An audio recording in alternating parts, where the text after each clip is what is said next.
Hi, Kerry. I'm Guillermo Galindo from Cartelera, Spain. Nice to meet you. Congratulations on the film. Thank you. I know you didn't know much about F1 before, but how much have you learned about the sport thanks to the movie? Have you become a fan? Are you following the championship? The first F1 race they sent me to was in Barcelona, actually. Oh, Yes. So that was my very first experience of Formula One.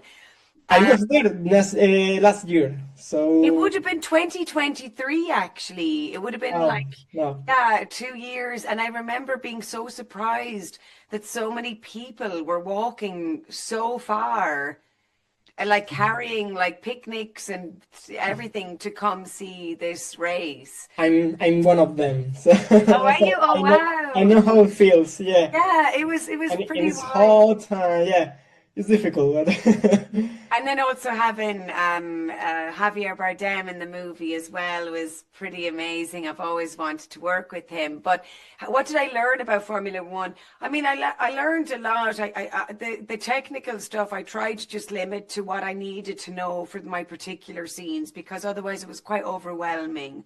I'm really bad at physics. So, I just knew my limits when it came to actually building a car. And I had a lot of help from real life strategists, female strategists to help me with that. But ultimately, I think I'm more a fan of cars, like sports cars, than I am like Formula One for me. I had to sort of walk away. It's a little sad for me to stay watching it. I just think about the movie and it's over and the crew and I just get kind of sad now.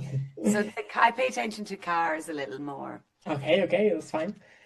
Formula One has traditionally been a male-dominated world. Do you think your character might help bring more visibility to women in sport? Yeah, I hope so. I hope if there's girls or women out there who excel in maths and physics in school, that they think about engineering and they think that this is possibly a job that they could do because I mean, it's such an exciting job traveling the world for 10 months of the year and the team and like it's just a really unique job to have. I mean, it's quite an ask though, so you have to really, really love it if you want to do it 'cause you're going to be away from home for 10 months of the year, but there is a little bit like of a gambling aspect to it. So like it changes every weekend and it changes all the time. So it's very interesting.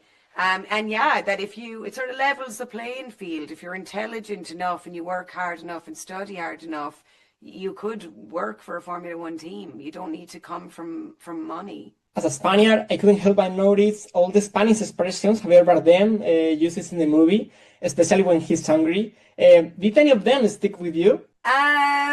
No, because he says them really fast, but I used to have a boyfriend. I used to go out with somebody from Spain. So I learned a lot of Spanish from a boyfriend in Spain. And also one of the men on our pit wall, Pepe, is Mexican. He Mhm. sort of added hermano at the end of his sentences. So I like that. That was kept in the movie. And yeah, it's really nice that there's a lot of nationalities represented in the movie because ultimately it is sort of a global sport and I'd like to think that everyone sort of recognizes like a little bit of themselves in some part of the team and then there's a more like a joyful feeling for the team and the team's victories. What have you learned from Joseph Kosinski?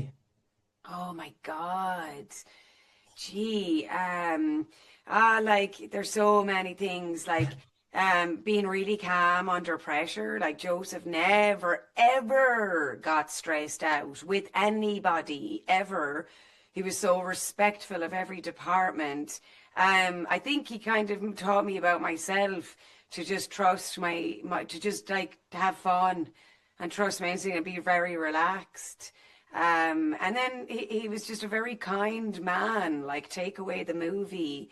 He was a very kind man to me, and just a gentleman to be around, which was like, again, quite sad saying goodbye to him because he was everyone, all the producers were gentlemen.